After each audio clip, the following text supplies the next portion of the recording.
في حد تاني لسه في دماغكم عايزين تجيبوه ومش عارفين تجيبوه؟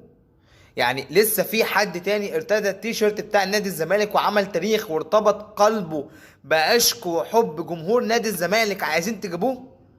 لو لسه في حد عايزين تجيبوه قولوا لي وانا عندي ناسي هتخلص لكم القصه وهيجي فعلا رسمي وخلاص والدنيا حلوه زي الفل.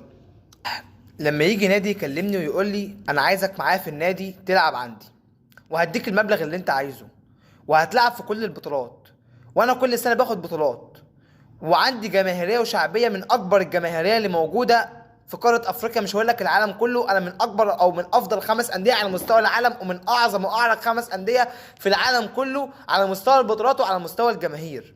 نادي كل سنه بيلعب في كاس العالم للانديه، نادي 90% من اللعيبه اللي بتلعب فيه بتشارك مع منتخبات بلادها اذا كانوا لعيبه محليين او لعيبه محترفين. نادي فيه كل المقومات النجاح وكل كواليتي النجاح موجوده عنده، انا هرفضه؟ يعني حط نفسك كده انت قاعد في بيتك لعيب محترف، لعبت للزمالك في مره من المرات وسبت الزمالك رحت اي نادي اخر، عرض عليك الاهلي بمبلغ ضخم، قال وانت عارف الاهلي ده نادي بيكسب كل حاجه وبياخد كل حاجه ومستحوذ على كل حاجه، انت هترفضه؟ طيب رفضته ليه؟ عشان انا متعلق بجمهور الزمالك. هم جمهور الزمالك دول اللي هيصرفوا عليا؟ هم جمهور الزمالك دول هم اللي هياكلوني ويشربوني ويعيشوني؟ قناة الأهلي انتوا مش محتاجين إعلاميين شباب، مش محتاجين صحفيين شباب، أنا موجود. ما يبقاش مجلس الإدارة بتاعك فاشل، أنت عرضت نفسك عليه أصلا إنك ترجع. إمام عاشور أول ما رجع من ميتلاند رجع مصر على الزمالك، قالوا له يا ابني احنا لسه بعينك من 6 شهور ب 3 مليون دولار، اتكل على الله يا ابني، النادي عايز 3 مليون ونص هنجيب لك منين؟ الأهلي خده، هيقعد في الشارع. أشرف بن شرقي كان على بعد في بداية الموسم ده، كان على بعد خطوة من انتقال لنادي الزمالك قال لي مش معايا يديك، رجع على قطر تاني، وهكذا من سلسلة نجوم. كهربا أكبر مشاكل كانت بتحصل مع كهربا في الزمالك، حمودي لعيبة كتيرة جدا، زيزو بقاله 2 سنين الزمالك عمال يتحايل عليه ولعب حاطط المبلغ بتاعه والكلام ده كله، وفي احتمالية على فكرة إن زيزو يروح النادي الأهلي. يا جماعة الأهلي احسبوها صح، انا مش بقول لك كده عشان خاطر حاجه، ولكن انا بكلمك بمنتهى الامانه. سيبك من جو، اخرج من جو مشجع الزملكاوي، اخرج من جو انك انت مشجع زملكاوي، اطلع منه خالص، اطلع براه وحط نفسك مكان لعيب الكوره. انت لعيب محترف، انت جاي لك نادي الاحلام، انت جاي لك عرض من نادي الاحلام مش النادي الاهلي، النادي اللي انت هتلعب فيه كل حاجه، شهره وفلوس وبطولات. هو لعيب الكوره عايز اكتر من كده غير الشهره والفلوس والبطولات والنجاح؟ الاهلي موجود في الكلام ده كله، يبقى اكيد اروح الاهلي.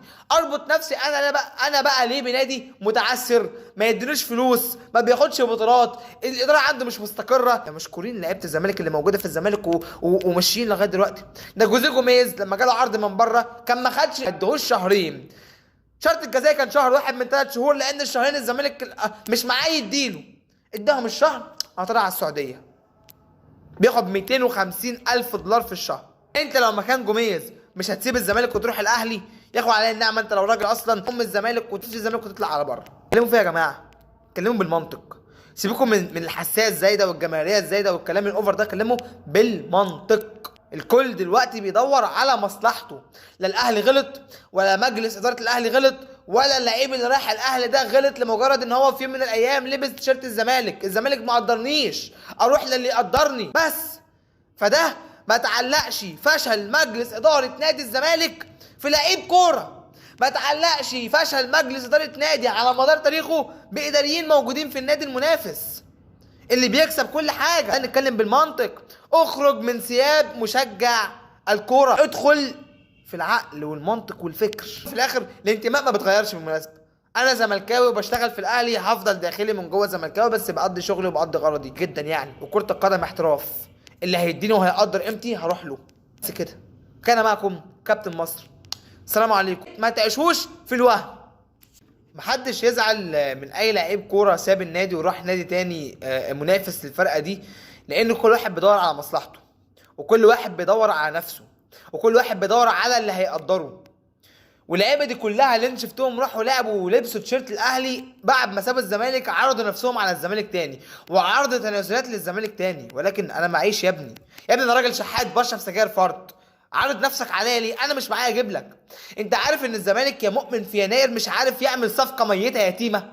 مش عارف يعمل كده. الواد بنتايك لمجرد ان هو حس انه ما بيلعبش فقال لك لا انا عايز امشي، فماجز ده قاعد حايل عليه عشان يكمل في الزمالك، عملوها صفقه. الزمالك فشل انه يعمل ولا صفقه موجوده في النادي.